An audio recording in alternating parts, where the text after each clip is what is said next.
I'm Mitch Goldberg with Client First Strategy. Every day there are reasons for the stock market going up, stock market going down. Some of the reasons are real and some of the reasons aren't so real. But I consider it my job to know the difference because that is what determines the actions that I do here on behalf of my clients. So for some signposts, we turn to Mitch Goldberg. We welcome Mitchell Goldberg.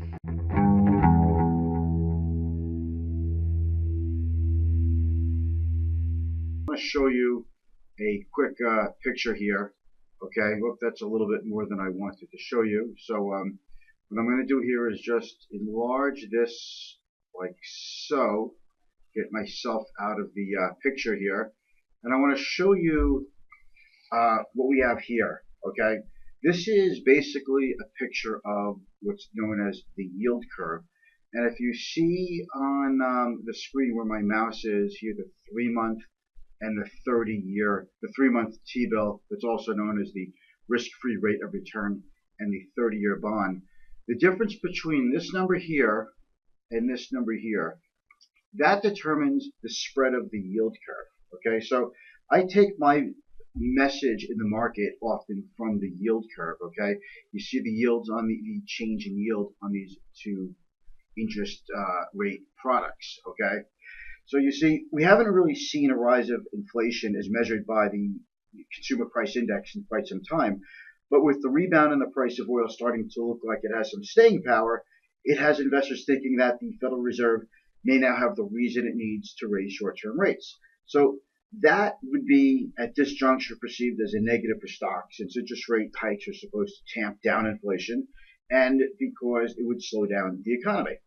And with the global economy running painfully slow already, it makes us wonder that if we're due for recession, since the last one ended 7 years ago, then maybe, just maybe, a new interest rate cycle will be the cause.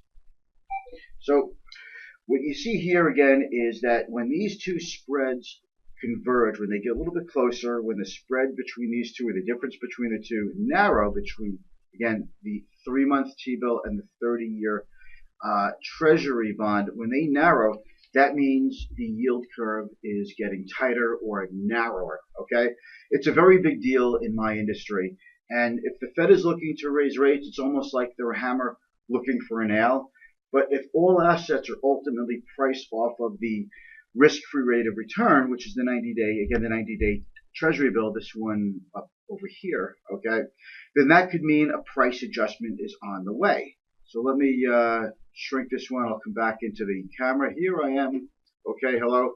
So what this means is that since everything is priced off of the risk-free rate of return, that if in the past, whenever that has gone through an adjustment, it has always had an impact on price discovery and price movements of all other asset classes. So the bottom line is we're watching this. I watch this spread all the time because what it's going to tell us is possibly what's coming next for the bond market and for the economy and hence for the stock market.